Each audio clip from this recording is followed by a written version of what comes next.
if a guy isn't getting up, right? Yeah. What's the first thing, or what can they do about that? Because I know, if I couldn't get up, I'd be like, hey, bro, you can go ahead and take me out. That's how I felt for the longest time, bro. Like, what am I doing here? Like, You can go ahead. you know what I'm saying? That's the whole point of me being here, And no, I feel you on that. So if I were to, let's say, okay, if I were to talk to my younger self, my younger self would have came up to me like, yo, what can I do? First, I would start with the education, of course. What is that area down there? It's all muscle. It's all muscle down there. It's hormones and muscle. And so when you think of muscle, in order for the muscle to be fed, it's being fed by what? What do you think? Muscle being fed by what? Protein? Blood. Blood, oh yeah. Right, oxygen in the blood, yeah. right? So it needs blood, it needs oxygen, right? All muscles need blood. So if there's not proper blood flow to it, you know what I mean? Ain't nothing to grow, ain't nothing to do. And so that's what I would tell them first. Like, there is a blockage of circulation there.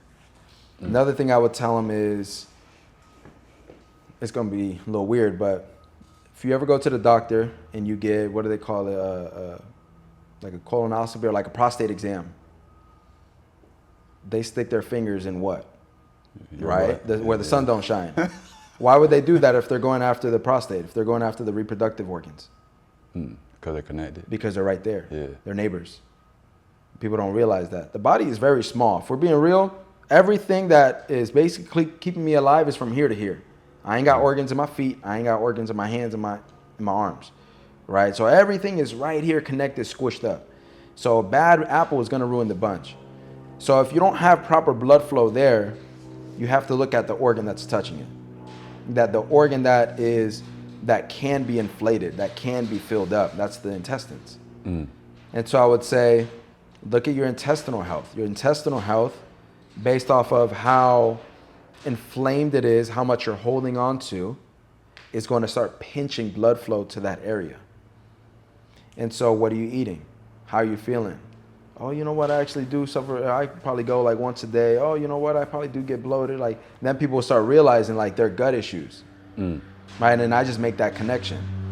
The gut issues with the prostate, with the reproductive space. And so that's the first thing that I would tell them, is make that connection. Now, what I would help them with is I would explain to them the effects on the foods that they're currently eating and what they do to the body. Right? So if you're eating a lot of fried foods, that's damaging your liver, that's damaging your colon, and colon cancer is like extremely common.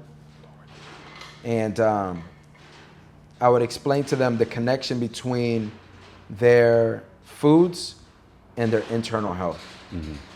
Specifically the health to the intestines.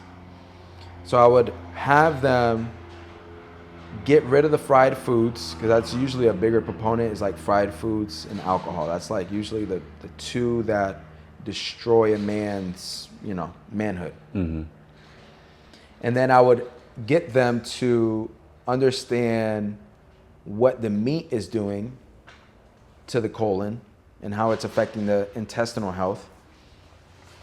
And just starting to get them to switch their diet to something that's naturally anti-inflammatory, which is the fruits and veggies, mushrooms. If you want to eat some lentils here and there, if you want to eat some garbanzos here and there, whatever, that's perfectly fine. But in reality, the plants are going to be naturally anti-inflammatory. So I would get them to understand that connection, okay? And when it comes to the herbs, then I would break down, all right, there are certain herbs. Every herb has a different action in the body. No herb is, this herb is for high blood pressure, this herb is for that. Herbs don't give a fuck about disease names. They don't know that. That's a man-made concept. Herbs, in reality, have actions in the body. They either are going to move things, they're going to soothe things, they're going to invigorate it, sedate it,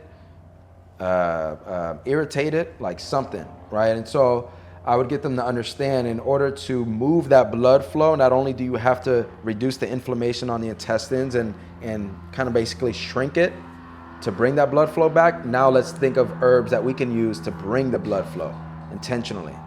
And so that's like herbs that move the blood. It's more warming herbs. It's like the cinnamon and the sarsaparilla and the, what else? The cinnamon, sarsaparilla. I like nettle leaf It helps calm the inflammation on the prostate and the reproductive system of a man. And so I would explain to them that part. But I would start off with the education, and then education of the organs, education of their food, and then, okay, let's start switching your diet and start incorporating herbs to move blood down there.